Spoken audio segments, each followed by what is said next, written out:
आनंद बोल रहा हूँ। देवेंद्र मोहन ने 29/9/2012 को एक वीडियो अंग्रेजी में और एक हिंदी में जारी किया है। यह वीडियो झूठ का पुलिंदा है। इससे पहले 13 फरवरी 2012 को चुपचाप आश्रम छोड़ते हुए जो पत्र देवेंद्र ने लिखे और उनके इस वीडियो के आधार पर मैं इस निष्कर्ष पर पहुंचा हूं कि इसमें सब झूठ बातें हैं। संत सदा सच बोलता है और इन पत्र और इन वीडियो के आधार पर आप इस झूठ को भली बात ही समझ सकते हैं। पहली बात है, देवेंद्र ने अपने 8 महीने आश्रम छोड़ने के बाद जो वीडियो में बात कही है वह यह है कि इस पत्र में दी गई बातों से बिल्कुल भिन्न है। जो पत्र उन्होंने 13/2/2012 को छोड़ा था, पत्र में देवेंद्र ने लिखा है, आज तक इन 30 वर्षों में मेरा बहुत ख्याल रखा है, पिता की तरह सब कुछ दिया है। जो सांसारिकता में कल्पना भी नहीं की जा सकती है, कल्पना भी नहीं की जा सकती थी, भौतिक रूप से मुझे उससे सब कुछ मिला है। आगे लिखा है कि इन पिछले 10 वर्षों में मुझे यह समझ भी मिली है कि प्रभु प्राप्ति के बिना जीवन अधूरा है। सब धर्म पुस्तकों में लिखा है कि संत के बिना प्रभु प्राप्ति संभव नहीं है। जो संत मत पर चलते वाला बच्चा भी जानता है कि प्रभु दर्शन पाने के लिए गुरु को छोड़कर जाना कौन सा सच है। पत्र में आगे लिखा है कि मैं इन सब दया मेहर भरी आपकी छत्र छाया छोड़कर स्नेह छाया पाकर धन हुआ हूँ और ऐसे 1000 जन्म भी लूँ तब भी आपका धन्यवाद न कर सकूँगा। जो व्यक्ति 1000 जन्म तक की धन्यवाद करने की बात करता है वह 13/2/2012 से 29/9/2012 तक इतना बदल गया और झूठ बोलता है कि धन्यवाद करने के बजाय स्वार्थ और अहंकार में फंस उल जलूल बातें करता है, तो उसके सच को मैं आपके निर्णय पर छोड़ता हूँ।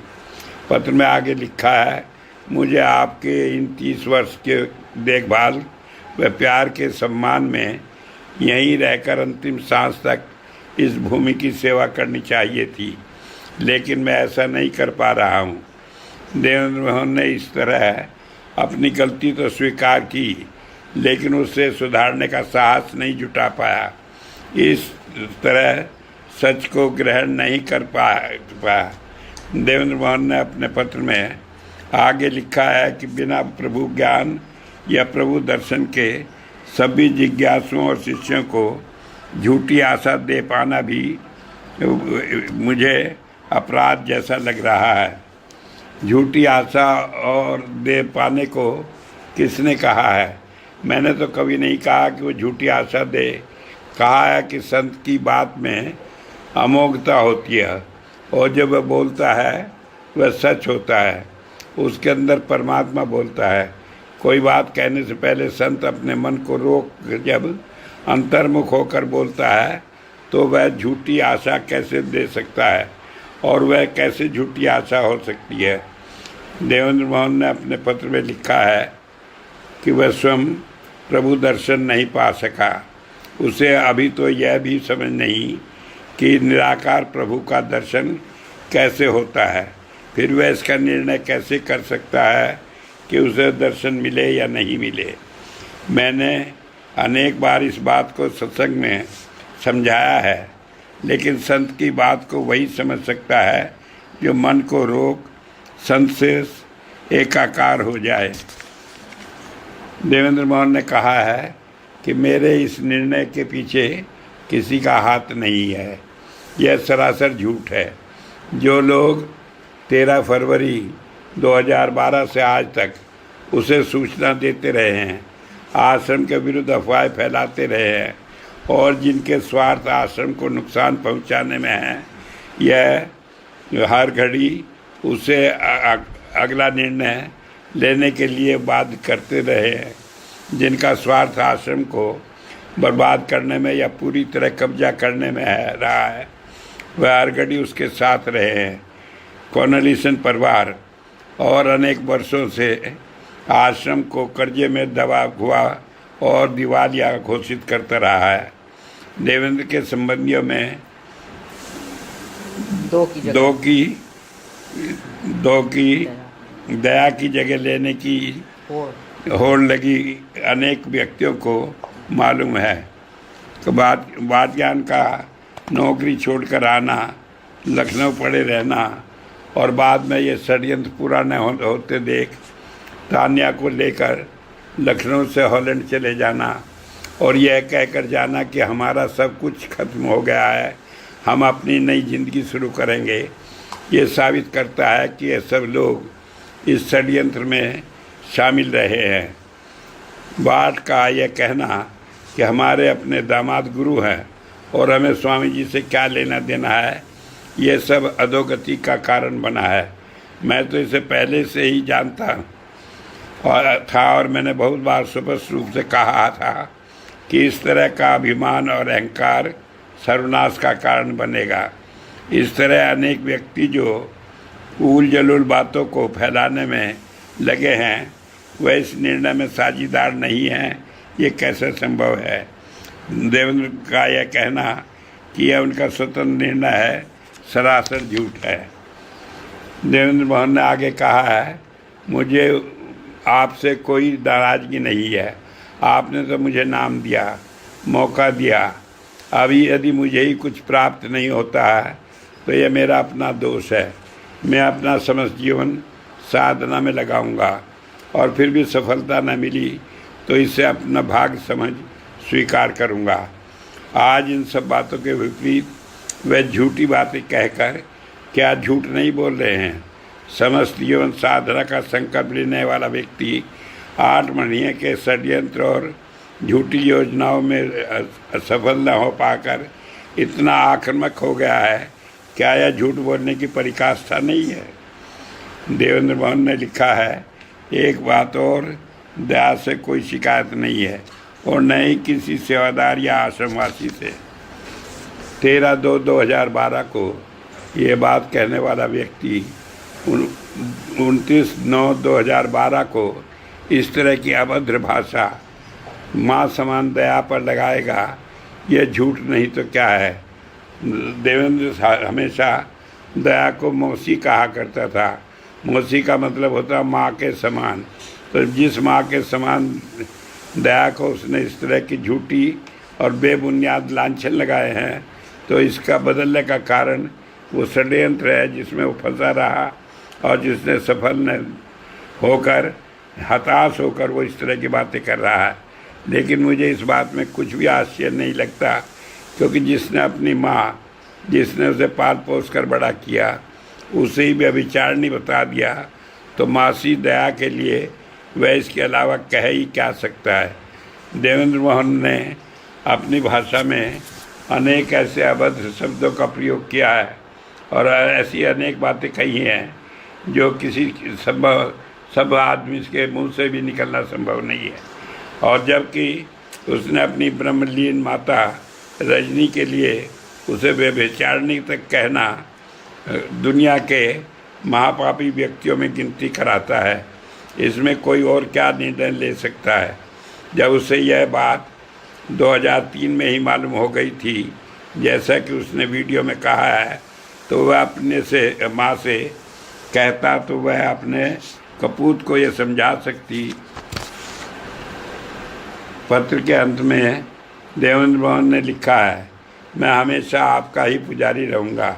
अगर इस वीडियो में कई बातें उसके पुजारी रहने का स्वरूप है, तो इससे तो मैं बिना शिष्य के ही उसे बिना शिष्य के ही अपने को धन्य मानूंगा। देवेंद्र मोहन ने वीडियो में कहा है कि अपने 12 वर्ष के उत्तराधिकारी के रूप में मेरा काम सत्संग करना, दर्शन देना और सेवा लेकर जाना, यही मेरा आध्यात्मिक जीवन रहा है। अगर यह आध्यात्मिकता नहीं है तो और आध्यात्मिकता क्या हो सकती है, यह वो स्वयं ही बताए। निष्काम सेवा चाहे तन से, मन से, धन से, किसी भी प्रकार से हो, साधना के बराबर है। संत कृपाल सिंह जी महाराज कहा करते थे कि साधना से भी उत्तम सेवा है, ये नकद सौदा है। बाइबिल में, कुरान शरीफ में, गुरु ग्रंथ साहब में और वेद में सेवा को प्रभु प्राप्ति का साधन बताया गया है। अनेक संतों ने सेवा से ही पूर्णता प्राप्त करी है। मुझे आज संगत को याद दिलाने की जरूरत नहीं कि गुरु अंगद देव जी महाराज, गुरु अमरदास जी महाराज और राधा स्वामी मत में शालिग्राम जी महाराज ने अपने जीवन में निष्काम सेवा करके ही पूर्णता प्राप्त की है। ऐसे अनेक उदाहरण हैं। तो इस तरह से ये कहना कि ये जो है ये पाप है, वो सारी दुनिया की साधना और धर्म की परिभाषा को ही बदल रहे हैं। झूठ की सीमा तो तब चरम सीमा पर पहुंच जाती है जब देवेंद्र को कभी रोशनी और जब देवेंद्र ने कहा है कि उन्हें कभी रोशनी और नाद का अनुभव नहीं हुआ। जब हजारों सत्संगियों को अंतर में देवेंद्र मोहन का दर्शन हुआ तो वह कैसे संभव है। कबीर साहब ने कहा है कि पर्दा दूर करे आँखन का, निज दर्शन दिखलावे, सो सतगुर कहलावे। तो यह साधु की पहचान है। तो इसलिए कहने लगे उन्हें रोशनी नहीं हुई, तो वो कैसे संभव है कि वो दूसरे के अंतर में प्रकट हो सकते हैं। क्योंकि महाराज जी अक्सर कहा करते थे कि संत की कोई पहचान नहीं है, लेकिन एक बात निश्चित है कि वो अंतर में प्रकट होकर अपने रूप को प्रकट करता है, दिखलाता है। ये काम केवल संत ही कर सकता है। और इस तरह जब यह कहा जाए कि देवेंद्र को रोशनी और आवाज़ का अनुभव नहीं हुआ, तो हजारों आदमी इस बात के गवाह हैं कि उन्हें अंतर में उनका दर्शन हुआ, मार्गदर्शन मिलता रहा। तो वो कैसे कह सकते हैं कि उन्हें ये दर्शन नहीं हुआ। इस बात को कहने में सब बातें सरासर झूठ है। देवेंद्र मोहन ने कहा आप कि मैंने कई बार दया मेहर मांगी और आपने भी मुझे टाल दिया, लेकिन आगे कहा है कि जब आपने स्वामी जी से भजन कर रखा है तो देवेंद्र मोहन को क्या जरूरत है। इस बात को आप बार बार सुने और समझे कि ये टालना कैसे हुआ। जब बाबा जयमल सिंह जी ने यही बात सावन सिंह जी महाराज को कही थी कि मैंने बहुत कमाई कर रखी है, उन्होंने भी क्या सावन सिंह जी महाराज को टाल दिया था। अहंकार और लोभ से बचाने के लिए क्या संत हमेशा यही नहीं करते आए हैं। क्या अधिकार पाकर देवेंद्र मोहन भस्मासुर नहीं बन जाना चाहता है। क्या अरुण देवेंद्र मोहन के मामा स्वामी जी को यह कहना कि उत्तराधिकारी बनाने के बाद आप मर क्यों नहीं गए, और दूसरे शब्द इन्हीं बातों को, झूठी बातों को सिद्ध करते हैं। उनका तो इरादा था कि संत को नोच कर खा जाए और वो किसी बात के लिए कोई आवाज़ भी न करे। देवेंद्र मोहन ने वीडियो में कहा है कि रोज़ रोज़ झूठ बोलना बड़ा कष्टदायक होता है। मेरा कहना है कि किसी को होता होगा, लेकिन देवेंद्र को नहीं। क्या सच को छिपाना झूठ बोलना नहीं है? फिर उसके तो चारों तरफ जो इतने झूठ बोलने वाले इकट्ठे हो गए थे कि उसे झूठ के अलावा कुछ समझ ही नहीं आता था। देवेंद्र मोहन ने वीडियो में कहा है कि मुझे कोई अनुभव नहीं था, फिर भी उन्होंने मुझे उत्तराधिकारी के रूप में आगे किया, लेकिन मैंने कभी झूठ बोलने के लिए नहीं कहा। ये सब जानते हैं। मैंने उन्हें उत्तराधिकारी बनाया और कहा कि मैं जिम्मेदार हूँ, क्योंकि मेरी गाइडेंस में वो काम करेंगे और अगर जो कुछ भी करेंगे वो सब मेरा किया हुआ होगा। तो ऐसे में मैं उन्हें झूठ बोलने के लिए किस लिए कह सकता था। मैंने कभी नहीं कहा कि वो संत है। मैंने कहा कि वो मेरा उत्तराधिकारी है और जैसे और काम करते हैं वो काम कर रहा है और वो मेरी देख रेख में काम करेगा, और जो आपको पूरी तरह संतुष्टि हो जाएगी कि वो मेरी की तरह काम करता है, हर चीज़ सही है, तभी आप उसे गुरु माने। लेकिन जिन्हें वो नाम देता है तो उन्हें अनुभव होगा, और इसके साथ ही साथ आप उन्हें और दूसरे संत की तरह जैसे हर एक को सम्मान देते हैं उसी तरह उन्हें भी दें। वो आपके गुरु ने सही, लेकिन आज सम्मान के योग्य है। हाँ, मुझे याद है ये सब घटनाएं क्यों हुई, क्यों ये बातें पैदा हुई, क्यों देवेंद्र मोहन को इतना अटपटा लगा, क्यों वो नाराज़ था, उसका कारण है। एक बार देवेंद्र मोहन ने मुझे बताया कि वो पंजाब में थे, तो एक ग्रुप लीडर्स ने पूछा तुम्हारा पिता कौन है, दूसरा तुम्हारी रसाई या अंतर में पहुंच कहाँ तक है, और तीसरी बात तुम्हारी कमाई का क्या साधन है, किस कमाई के ऊपर तुम रहते हो और जीवन यापन करते हो। और देवेंद्र कहने लगा कि मैं कुछ जवाब न दे सका। मैंने उससे कहा तुम्हारे पिता कौन है, इसका सही जवाब रजनी तुम्हारी माता के सिवाय कौन दे सकता है। जो उसने बताया वही सही जवाब है, और उसने माना कि हाँ, उसने मेरा पिता लूकस सेरेगलो को बताया था। रजनी ने सारे जीवन भर लूकस सेरेगलो को अपना पति माना और न कभी तलाक की बात करी, न उसने कुछ बात इसके विषय में कही, और हमेशा आखिर जब उनका दाह संस्कार किया गया उसके बाद मृत्यु प्रमाण पत्र में भी उन्हें सेरेगलो की पत्नी बताया गया है। तो जहाँ तक दूसरी बात है कि मेरी रसाई कहाँ तक है, तो मैंने कहा है वो सही बता दो। मान लो तुम्हारी रसाई नहीं है कार्य करने की, तो तुम कहाँ कहते हो मैं काम कर रहा हूँ, तुम तो कहते हो मैं तो स्वामी जी के हुक्म से काम कर रहा हूँ, और उन्होंने खुद कहा कि वो जिम्मेदार है जो कुछ होगा, तो इसलिए मेरी रसाई के साथ आपको क्या लेना देना है। जहाँ तक रसाई का सवाल है, वो कोई किसी को बताता नहीं है, और किसके बताए से कोई रसाई बांध नहीं दी जाती, वो तो लोग अनुभव करते हैं तो वो जानते हैं। जब अंदर में लोग गाइडेंस लेते हैं किसी से, तो जहाँ तक वो हमें गाइड कर रहा है इसका स्पष्ट बात है कि वहाँ तक उसकी रसाई है। तो इसलिए इसमें कोई संकोच नहीं। जब लोगों को जहाँ तक अनुभव हुआ वहाँ तक तो वह बड़े खुले कह सकते थे कि आप खुद जाने अपने अनुभव के आधार पर मेरी रसाई कहाँ तक है। और तीसरी बात जो कहा, जो उन्हें बहुत ज़्यादा दुखदाई हुई कि तुम्हारी आमदनी का खर्च का क्या जरिया है और तुम उसे कैसे करते हो, क्योंकि संत जो है किसी की कमाई में लेकर नहीं खाता। मैंने उसे बताया कि जब तक वो बच्चा था उसका सारा पालन पोषण जो किया जाता था वो रजनी करती थी, और वो अपनी आमदनी और अपने काम से जो उसे सेवा मिलती थी उसी से जो मिलता था उसी के द्वारा करती थी। बाद में जब वो संत उत्तराधिकारी बनाया गया तो मैंने ज़मीन लेकर उसे दी, जिस ज़मीन में आधा दया का हिस्सा था और आधा का मैं चौथाई मेरा, आधा में से आधा यानी चौथाई मेरा और चौथाई देवेंद्र मोहन सेरेगलो के नाम किया गया था।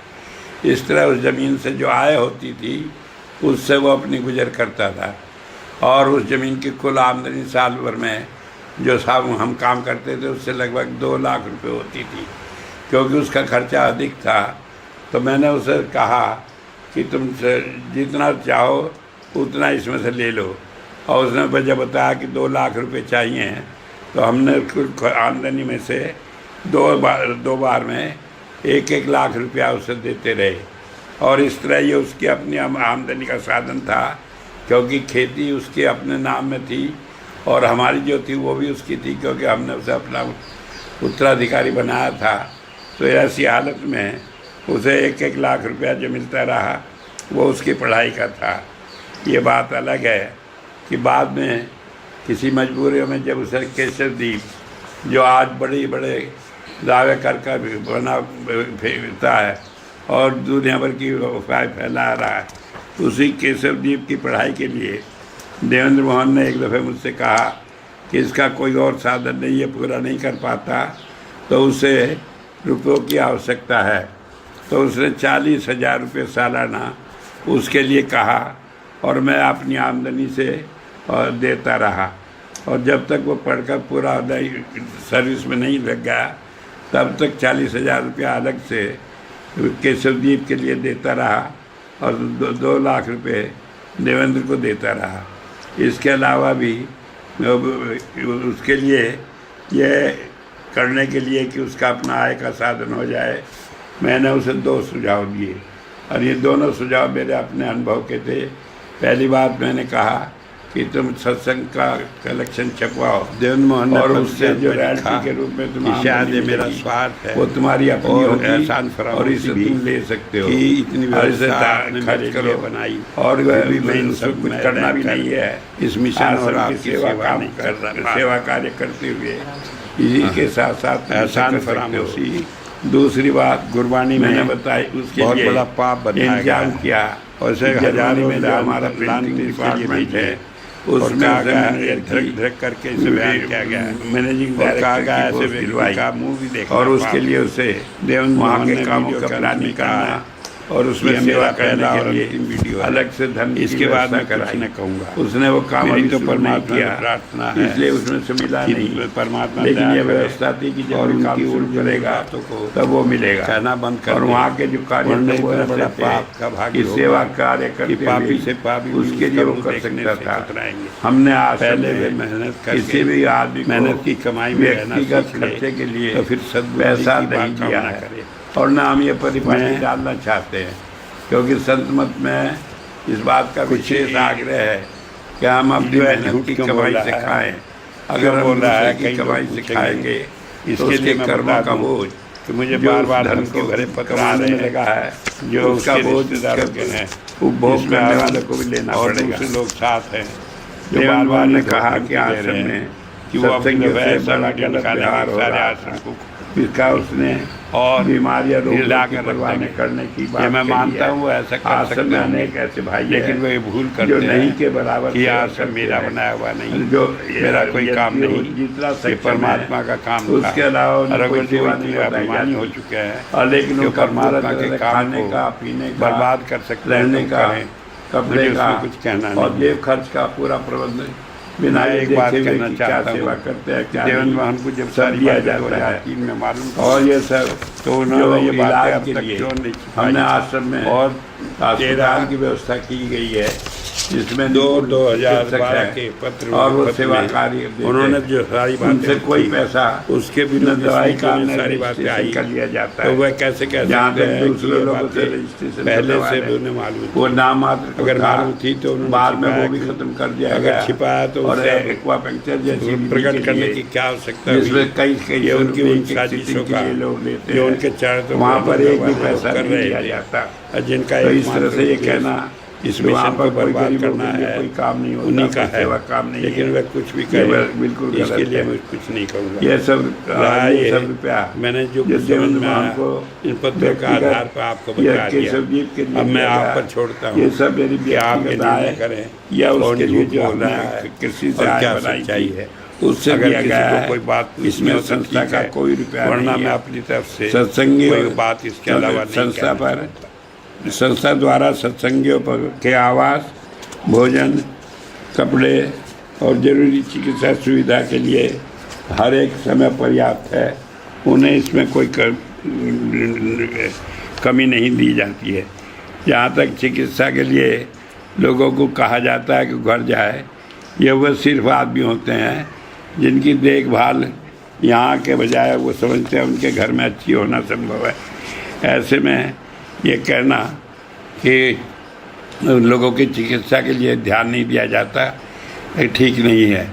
अनेक उदाहरण ऐसे हैं, मैं किसी का नाम लेकर कोट नहीं करूँगा, जिन्हें कई कई हज़ार रुपया उनके पूरे इलाज के लिए या जितना सहायता हो सकती है वो दिया। ये हम जानते हैं आश्रम में इतनी आमदनी नहीं है, लेकिन उसके बाद भी केवल सत्संगों के लिए आवास या जो सत्संगी वहाँ पर आते हैं भंडारे वगैरह उनके आवास के लिए और भोजन के लंगर के लिए या कपड़े के लिए या उनके जेब खर्च के अलावा और कोई काम अगर जो किया जाता है वो चिकित्सा पर ही किया जाता है। इतना ही नहीं बल्कि जो कमज़ोर और वृद्ध व्यक्ति हैं उन्हें च्यवनप्राश और लीवर शक्ति फ्री दी जाती है और उसका एक कोटा बांधा हुआ है कि हर 2 महीने बाद जब उनकी दवाई समाप्त हो जाती है तो वो आकर ले जाते हैं। हमने पहले यह भी कंट्रोल नहीं रखा, लेकिन लोगों ने कुछ मिसयूज़ किया, कई लोगों ने उसे ले जाकर बाहर बेचा, तो उसके बाद हमने ये रख दिया कि जितने दिन की दवाई दी उसके बाद ही दूसरी दवाई मिलेगी। लेकिन जहाँ तक इस बात का सवाल है कि उनकी चिकित्सा व्यवस्था का पूरा ध्यान नहीं दिया जाता, ये सरासर गलत है, क्योंकि आश्रम में हर एक आदमी की चिकित्सा का और दूसरी ज़रूरतों का पूरा ध्यान दिया जाता है। देवेंद्र मोहन ने एक बात कही कि विदेश से करोड़ों रुपया आता है जो उन पर खर्च नहीं किया जाता। ये सरासर गलत है। पहली बात तो यह है कि आश्रम में विदेश से कोई भी रुपया नहीं आता। जो करोड़ों रुपए की बात कह रहे हैं वो सरासर झूठ है, क्योंकि वो खुद देखते हैं, उन्होंने अपना आप कैशबुक DSF की कैशबुक मेंटेन की है और इसके साथ साथ उसका खर्चा भी देखा है कि कभी विदेश से कोई रुपया DSF को नहीं आया है। यहाँ तक इस बात का सवाल है कि विदेश से जो रुपया आता है वो सिर्फ वो है जो मेरा और दया का वहाँ पर काम करने के कारण या वहाँ रॉयल्टी के रूप में जो हमें मिलता है वो यहाँ आता है, और वो जो रुपया आता है वो बाकायदा कस्टम में डिक्लेयर करके और या बैंक के थ्रू आता है, और वो सब का सब अपने व्यक्तिगत खाते में हम रखते हैं हिसाब, और उससे दिखाया जाता है। उस रुपये में से जो हमें मिलता है अपनी आमदनी, उसमें जो भी कम से कम हमारी ज़रूरत के लिए होता है उसे खर्च करने के बाद बाकी सब रुपया हम आश्रम में ही डाल देते हैं। आज तक इसके अलावा हमने कोई पैसा किसी और काम में खर्च नहीं किया। इसके अलावा स्वामी जी या दया का व्यक्तिगत रूप से न तो कोई संपत्ति बनाई गई है और न ही सबके इन दोनों के प्रभु में लीन होने के बाद उसका कोई अधिकारी होगा। वो उस धन को पाने का अधिकारी होगा। ये सब धनराशि DSF को चली जाएगी, इसकी हमने व्यवस्था की गई है। कोई रिश्तेदार या संबंधी मित्र इस संपत्ति का अधिकारी नहीं हो सकेगा। विशेषकर मैंने अपने लिए रखा कि जहाँ तक ये बात चलती थी कि देवेंद्र की सत्यनारायण या मेरी लड़की उमा की लड़की सोनू इस पैसे को हड़प रही है, तो हमने ऐसे ही अपनी व्यक्तिगत आय से जो उनके लिए धन बनता था वो देकर और एक लिखित में यह डिक्लेरेशन ले लिया था कि अब उनका आश्रम से कोई संबंध नहीं है, न वो आश्रम में वो या उनका कोई रिश्तेदार या उनका उत्तराधिकारी आश्रम की संपत्ति में हकदार होगा, क्योंकि स्वामी जी की सारी संपत्ति जो उनके रहते हुए या मरने के बाद आश्रम की है और उसमें कोई भी भागीदार नहीं होगा। और उस पर देवेंद्र मोहन के साइन भी उसी एग्रीमेंट पर है। किसी बिमी जो नीडी पर्सन सोसाइटी से रुपया भेजती है या लाती है, वो व्यक्तिगत रूप से अपने आप व्यक्ति को देती है या वो किसी भी आश्रम के व्यक्ति को ये जिम्मेदारी देती है कि जो उसका सही रूप से वितरण कर उसको सबूत देती रहे। और वो हर साल इस बात का निरीक्षण बड़ी निपुणता से करती है। इतना ही नहीं बल्कि जो भी व्यक्ति जिन्होंने बच्चों के लिए नीडी पर्सन सोसाइटी में मदद दी, वो जब आश्रम आए वो खुद उनसे मिले, उनसे पूछा क्या उन्हें मिलता है और उससे संतुष्ट रहे। ये हमारा अपना रिकॉर्ड है कि हमने आज तक इस काम में जितना भी रुपया आया वो सब उसी उद्देश्य से अपने आदमियों के सामने बिम्मी की संतुष्टि के अनुसार बंटवाया, और उसमें से कोई भी खर्चा यहाँ मैनेजमेंट के लिए नहीं लिया गया, जैसा कि अक्सर कहीं नहीं होता है। पिछले कई वर्षों से आय और व्यय का अधिकार अधिकतर धन देवेंद्र मोहन के द्वारा ही आता है और खर्च होता था। वही कैश बुक रखता था। मैं और दया साल में लगभग 9 महीने आश्रम से बाहर भारत या विदेश में रहते थे और अब तक रहते रहे हैं, जो 2001 से मार्च 2012 जनवरी तक इसी तरह चलता रहा। जनवरी तक चलता रहा और मार्च के बाद फिर हमने इस व्यवस्था को संभाला। तो ये कहना कि रुपया कई व्यक्तियों के खाते में जाता था बेबुनियाद है और आश्रम को बदनाम करने की सोची समझी चाल है। मैं आपको ये सब बातें इसलिए बता रहा हूँ कि ये सारे रिकॉर्ड से सिद्ध हैं और उसके विरुद्ध जो बातें देवेंद्र मोहन ने कही वो सब झूठ है। देवेंद्र मोहन ने कहा कि मेरा कोई पत्र छिपा लिया है जो दिखाया नहीं गया है। जो पत्र उन्होंने छोड़े थे वो सब के सब हमने प्रकट कर दिए थे। 3 रेजिग्नेशन थे जो भिन्न भिन्न संस्थाओं के में जिसमें वो थे उसके लिए थे।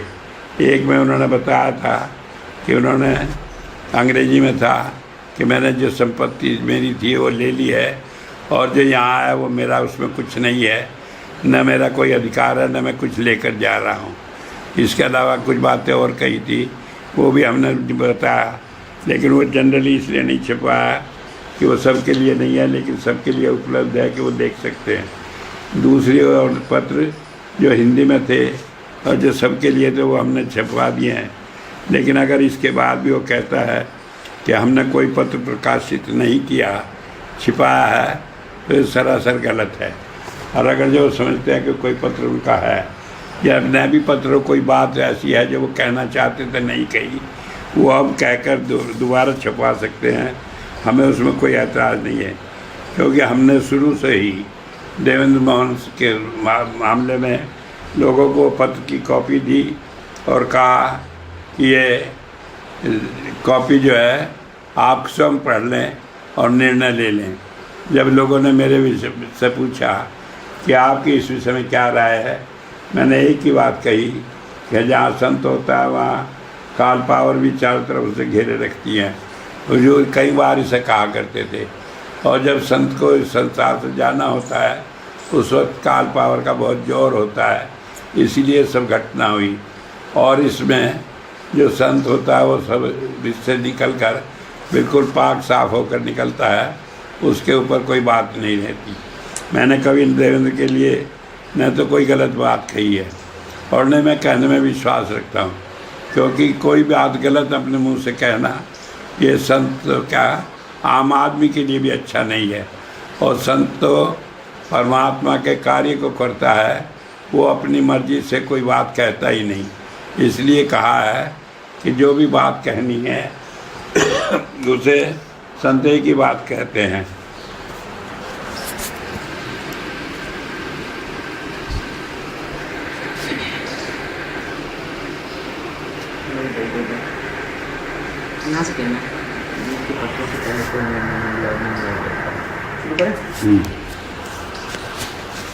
संत जो बात कहता है वो अपने अनुभव में आने के बाद कहता है।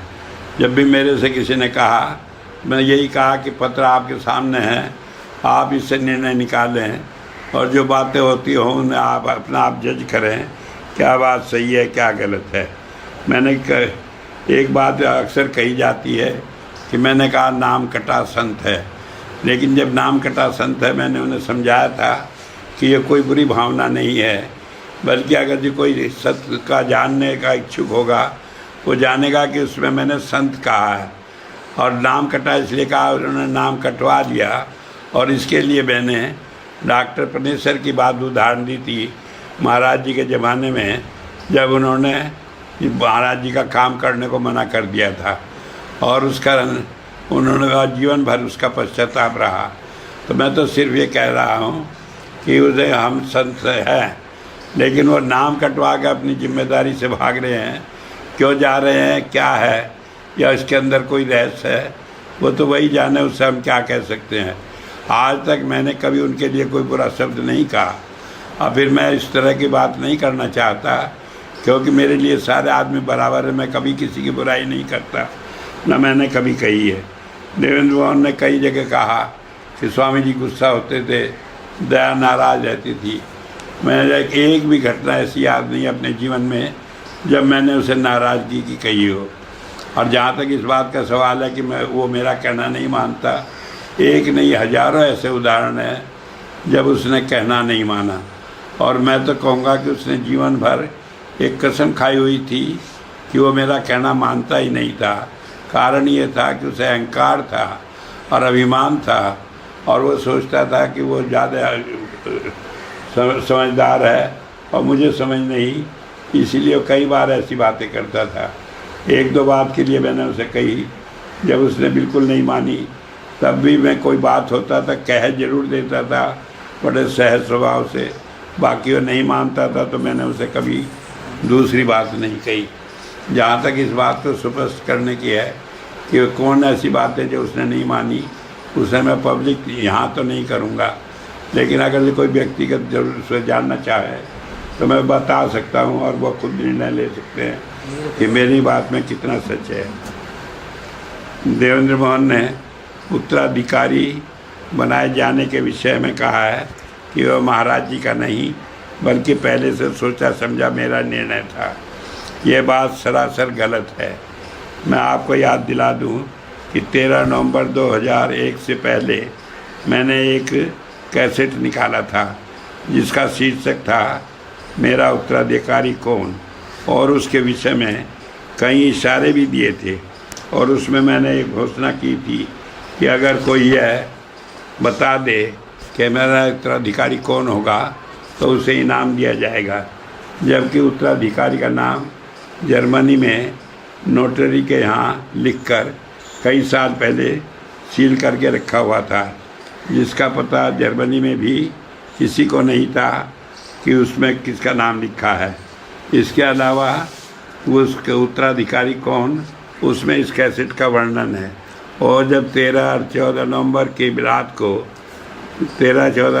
रात को 2001 में इस बात को अगर पता था देवेंद्र मोहन को या रजनी को, तो फिर रजनी सारी रात क्यों रोती रही कि उसके लड़के कोई उत्तराधिकारी बनाया जाए। सच्चाई तो यह है कि डीएम को भी, देवेंद्र मोहन को भी 14 नवंबर को प्रातः जब लिफाफा खोलकर सबको नहीं बता दिया गया, यह मालूम नहीं था कि अब इस विषय में उसका नाम आएगा, और वो अपना नाम सुनकर आश्चर्य किया था। तो उसका यह कहना कि पहले से सोची समझी चाल थी, यह गलत है। और जहाँ तक इस बात का सवाल है, मेरे कहने का उद्देश्य ये था कि मैं ये निर्णय अपना आप नहीं लिया, लेकिन अगर उस पर भी वो ये कहकर खुश होते हैं कि मेरी सोची समझी बात थी, तो उनका अपना मैटर है, इसे मैं कुछ नहीं कह सकता। देवेंद्र मोहन ने वीडियो में कहा है कि मुझे इस तरह बनाया गया है कि वह स्वामी जी की और दया के अनुरूप काम करे। पहली बात तो यह है कि दया मेरी सहायक है और वह कोई ऐसा काम भी नहीं करती जो मुझसे बिना पूछे किया हो। हर एक बात में पहले मेरे से पूछ लेती है, और मैं कहता हूँ और जिम्मेदारी के साथ कहता हूँ कि वो जो भी काम करती है वो मेरे अनुसार है, वो अपने मन से कोई काम नहीं करती। जब भी वो काम ऐसा कभी मेरी निगाह में आएगा कि अपने मन से कर रही है, तो मैं उसे रोक दूंगा या उसे इस तरह बात करूंगा कि वो बिना लिखित आज्ञा के कोई ऐसी बात न करे। लेकिन इन सालों में, करीब इतने साल हो गए, 30 साल से अधिक, उसने एक भी बात अपने मन से नहीं कही है, क्योंकि वो जानती थी कि वो सहायक है, वो किसी के इंचार्ज नहीं है, और वो इसी में अपना सुख मनाती थी, क्योंकि समझती थी गुरु की आज्ञा मानना ही उसके लिए सबसे बड़ी साधना है। यह बात सही है कि मैंने देवेंद्र को अपने अनुकूल बनाने की सोची थी, लेकिन सारी ज़िंदगी में वह एक भी बात को मेरे अनुरूप नहीं कर पाया। मैं उसके गंदे कामों को संगत में उसके गंदे और न कहना मानने वाले कामों को संगत में नहीं उछालना चाहता, लेकिन हजारों बातें ऐसी हैं जो मेरी आज्ञा नहीं मानी।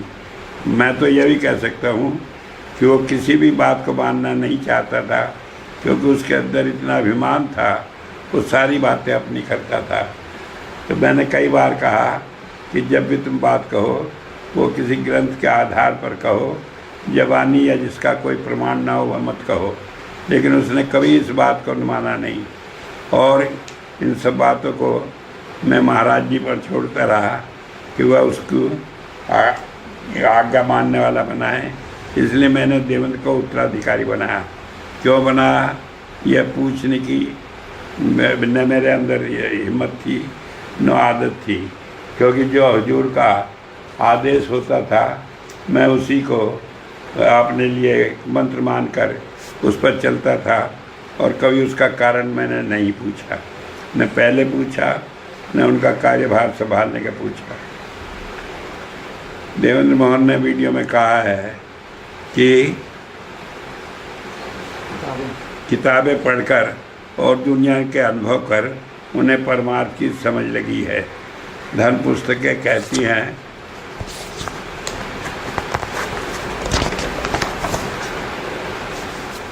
आध्यात्म पढ़ने लिखने से नहीं आता है, बल्कि अंतर्नाद द्वारा ब्रह्म ज्ञान द्वारा प्राप्त होता है।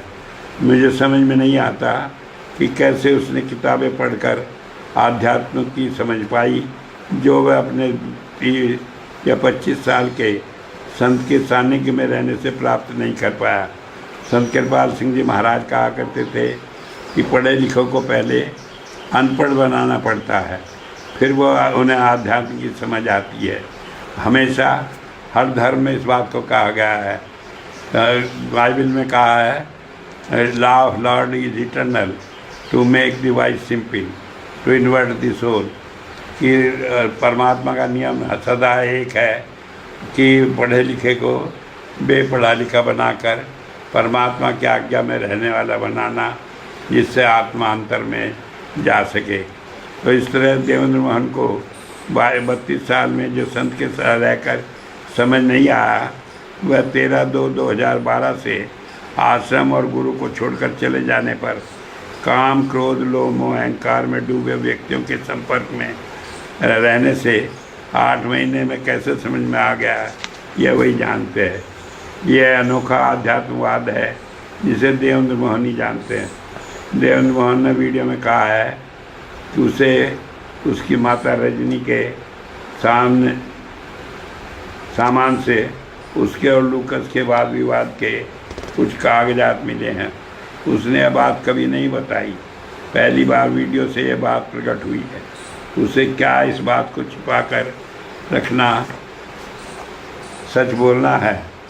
देवेंद्र मोहन ने वीडियो में कहा है कि उसकी माता आश्रम को छोड़कर जाना चाहती थी, जबकि सच्चाई यह है कि जब भी मैंने उससे लूकस के पास जाने को कहा, तब उसके पिता, रजनी के पिता रुकावट डालते रहे।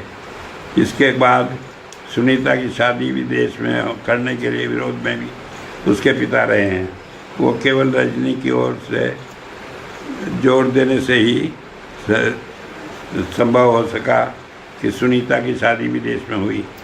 इसी कारण मीनाक्षी की शादी भी विदेश में नहीं हो सकी, क्योंकि उनके पिता का बहुत आग्रह था कि उसे अलग न भेजा जाए।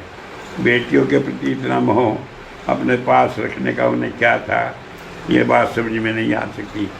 मोटे तौर पर यह तो देखा जा सकता है कि जब से रजनी आश्रम में जुड़ी, जबकि वो 18 साल से कम की थी, तब से उनके पिता को और सारे परिवार के पालन पोषण की जिम्मेदारी उसकी थी। उन्हें आश्रम में कोई ना कोई ड्यूटी रही।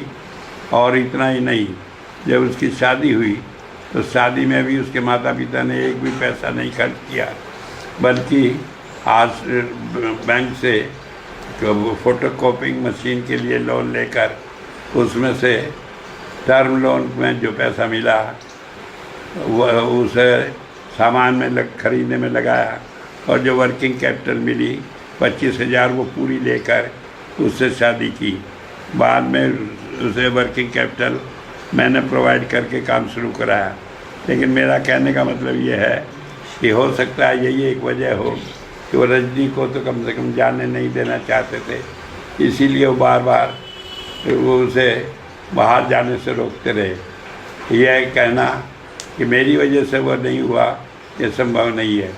मैंने तो खुद जोड़ देकर लूकस की और रजनी की मुलाकात ऑस्ट्रिया में डूअर के घर में कराई थी, जिसमें वो दोनों करीब 1-1.5 घंटे तक बात करते रहे। और उस समय से देवेंद्र मोहन कोई 2-3 साल का होगा और उसे गोद में लिए हुए लूकस पूरे टाइम जब बात करते रहा तो लिए बैठा रहा। और जब वो सो गया बात करते करते तो जाते समय उसे गोद में लेकर मुझे देता हुआ कहने लगा मैं चलता हूँ। तो ये कहना कि मैंने नहीं चाहा कि वो ना मिले, ये सरासर गलत है। जो देवेंद्र ने एक बात कही वीडियो में कि वो मिलना चाहते थे लूकस से, लेकिन मैंने उसे रोक दिया। वो भूल कर रहे हैं, जानबूझकर या कोई साजिश है, क्योंकि यह मैं नहीं था, बल्कि रजनी हमेशा चिंतित रहती थी कि अगर देवेंद्र मोहन उससे मिलेगा तो वो उसे ज़बरदस्ती ले जाएगा। उसे डर था कि लूकस उसे ले जाएगा छीनकर। मैंने कहा कि तुम चिंता न करो। तो मैंने सिर्फ इतना कहा था कि जब ऐसी मुलाकात हो तो इस बात का ध्यान रखना कि ऐसी जगह ना हो जिससे इस तरह की घटना हो जाए और तुम्हारी माता को चिंता हो। लेकिन मैंने कभी उसे जाने से नहीं रोका। और एक बात समझ लेने की बात है, जिस आदमी को इतनी स्वतंत्रता है वो कहीं जाए, कई दिन तक मेरे पीछे भी वहाँ रहा, कई दिन जाकर वहाँ से हॉलैंड में भी रहा, तो उसे किसे कौन रोक सकता था। बल्कि जब भी कोई बात हुई मैंने चाहा कि वो मिले, क्योंकि मैं रिश्ते बिगाड़ने में नहीं, भाई रिश्ते बने रहने में विश्वास करता हूँ। मैंने अपनी ज़िंदगी में कभी नहीं सोचा कि किसी का कोई रिश्ता बिगड़े, बल्कि जहाँ तक हो उसे निभाया जाए। और मीनाक्षी की शादी भी इसी कारण नहीं हो पाई, क्योंकि रजनी ने बताया कि उसके पिता नहीं चाहते कि उसे बाहर भेजा जाए। और इसके बाद मैंने रजनी से कसम खाई थी कि मैं उसकी शादी के लिए कुछ नहीं कहूँगा, न मैं तुम्हें इस मामले में कुछ कहूँगा। बाद में रजनी के स्वर्गवास के बाद जब देवेंद्र मोहन एक दिन मेरे से आंख भरकर कहने लगे आप मीनाक्षी की शादी करा दो, आप उन कसम की तरफ न जाओ, तो मैंने उसके लिए उसकी शादी की बात की और उसे करने के बाद बताया मिमी को कि वो उनकी बात करा दे। और उसकी शादी फिर संपन्न हुई जब मीनाक्षी के हस्बैंड ने, मीनाक्षी के पति ने मुझसे पूछा कि क्या मेरी राय है। मैंने कहा मेरी राय से ही मिमी उनसे बात करने गई थी और उसके बाद वो शादी संपन्न हुई। जहाँ तक इस बात का सवाल है, रजनी की, उसकी बहन की सुनीता की और मीनाक्षी की, तीनों की शादी पूरे मेरे सहयोग से और मेरी देख रेख में हुई है और सब कुछ खर्च भी इधर से मेरे द्वारा हुआ है। और जहाँ तक अरुण का है, उसकी शादी भी हुई है। जहाँ तक प्रदीप का सवाल है, तो शुरू में पहले उन्होंने शामली में रहते हुए उसके पिता ने शादी की थी और वो उससे दुखी थी, क्योंकि उसका अंजाम जो निकला कि उन्होंने बहू एक गलत तरीके से छोड़ दी और लड़के को, जो केशवदीप है, उसे यूँ कहकर कि उसकी माँ मर गई, उसे ला कर रखा और फिर पढ़ाया लिखा। उसकी माँ आज भी आकर वहाँ आश्रम में चक्कर काटती है शामली और कहती है मेरे बेटे से मुझे मिला दो, जिसके लिए रजनी या उनका कोई भी परिवार का आदमी तैयार नहीं था। ऐसे में ये कहना कि मैंने उनके इस मामले में झंझट डाला ठीक नहीं है। देवेंद्र मोहन ने वीडियो में कहा है कि उसकी माताजी की इच्छा थी कि देवेंद्र मोहन कमाए और उसे आश्रम से बाहर ले जाए। यह एक मन घड़त कहानी है जो न जाने किस उद्देश्य के लिए कही गई है। सारी संगत को मालूम है कि रजनी ने कभी आश्रम से जाने की नहीं सोची और सारी ज़िंदगी यहीं रहने और सब चीज़ों को कि सब चीज़ों की मालिक बने रहने की सपने देखती रही और पूरे करती रही। आश्रम के जाने की कभी कल्पना भी नहीं थी। पानी पीजिए।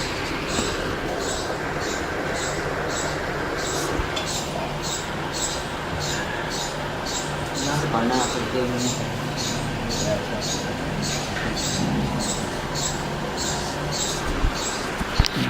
देवेंद्र मोहन ने कहा कि स्वामी के मैंने उसे दया, स्वाति, लवली, निशा, सतीश और शिवनारायण को साथ लेकर लगाकर काम करने के लिए कहा।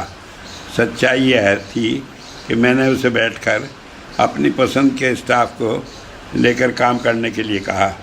मैंने कहा जो भी व्यक्ति होगा वो तुम अपनी पसंद से रखोगे, जो काम कर रहे हैं वो तुम्हारे लिए जरूरी नहीं है, उसे मैं कहीं और लगा लूँगा, लेकिन वो तुम्हारे काम में रुकावट नहीं होगी। जहाँ तक दया का सवाल है, उसका तो देवेंद्र के सहायक के रूप में होने का सवाल ही नहीं, क्योंकि जब देवेंद्र को 2001 में उत्तराधिकारी बनाया गया था तब भी दया और बिम्मी को अलग इंडिपेंडेंट काम करने के लिए रखा गया था और उनका रिन्यूअल काम करने का सर्टिफिकेट भी मैंने परमानेंटली बढ़ा दिया था कि अब वो किसी के अंडर में नहीं बल्कि स्वतंत्र रूप से काम करेगी।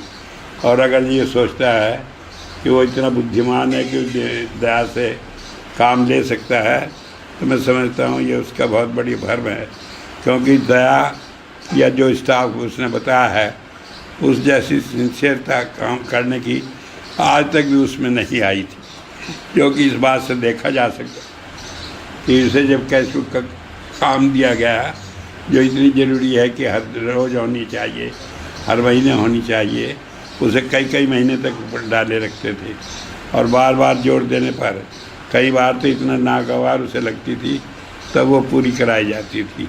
तो इसलिए न तो उसमें काम करने की आदत थी और न वो किसी से काम ले सकता था। मैं यह कैसे कल्पना कर सकता हूँ कि सारे जीवन प्रभु कार्य में लगाने वाली वह साध्वी अहंकार में डूबे हुए व्यक्ति के स्टाफ में काम कर सकती है।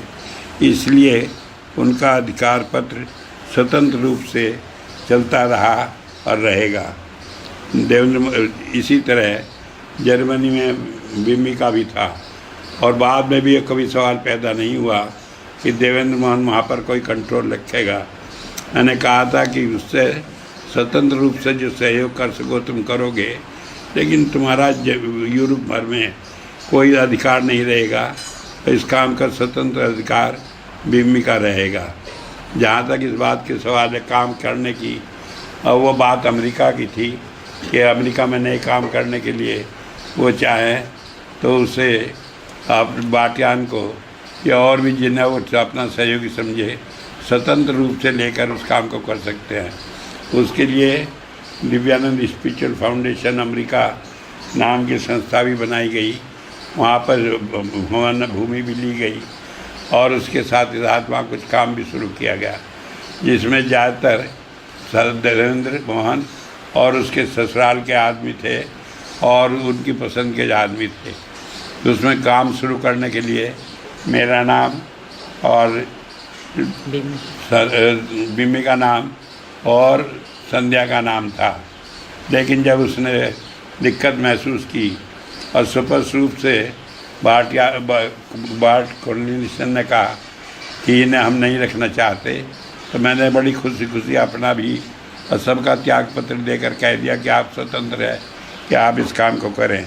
लेकिन उसके बाद उस प्रोजेक्ट की जो दुर्गति हुई कि वो करीब नष्ट हो गया, उसमें लगा हुआ पैसा और वो सब का सब एक बैंकरप्सी की हालत को पहुंच गया, ये सबको मालूम है।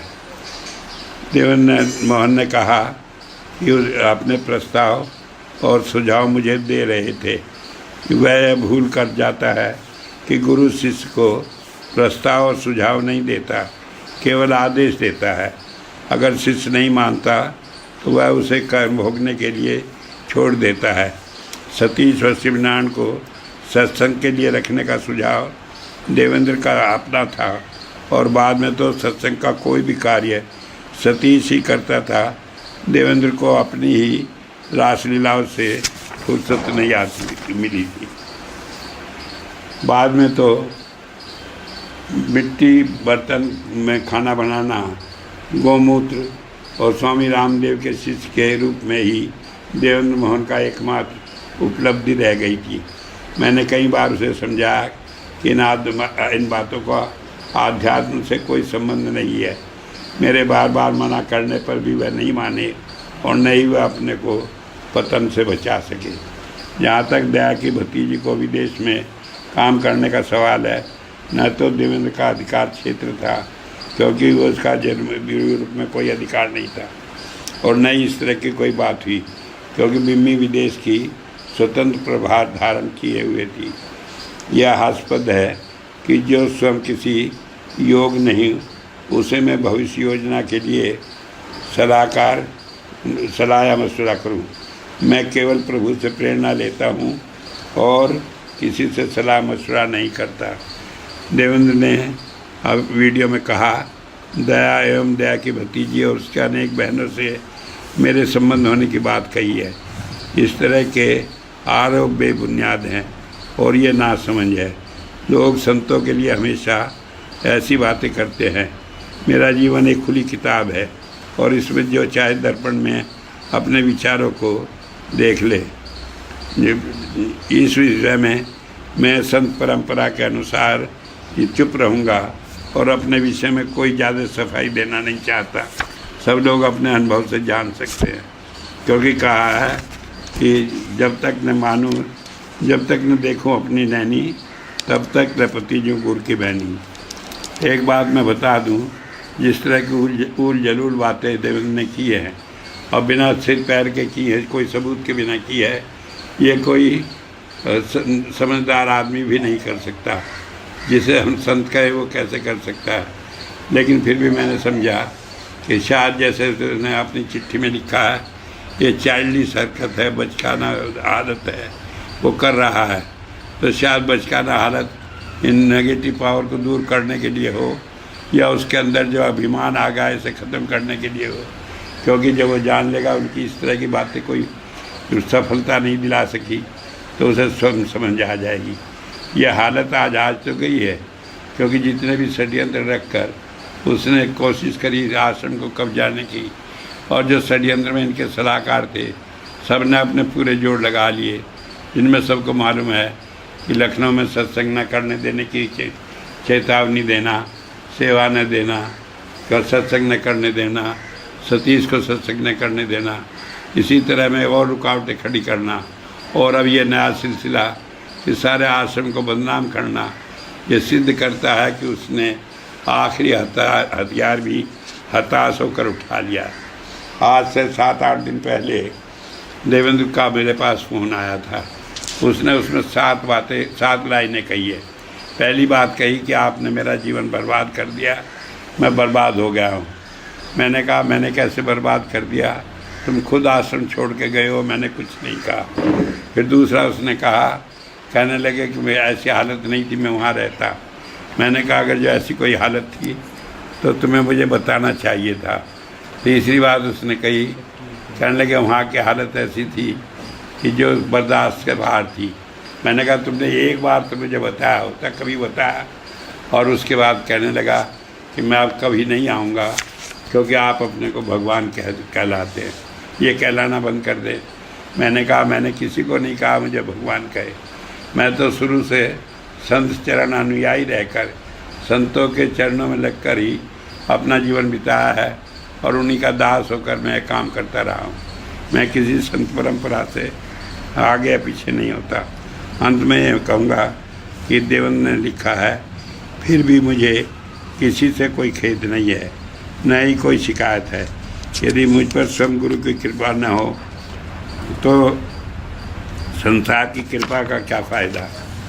समझ में नहीं आता कि देवेंद्र जो कृपा जीवन के 31 सालों में न पा सके, वह ये सोचना कि 8 महीने में आप शब्द कहकर, गंदी बातें कहकर आध्यात्मिकता का रास्ता छोड़कर कैसे पा सकते हैं।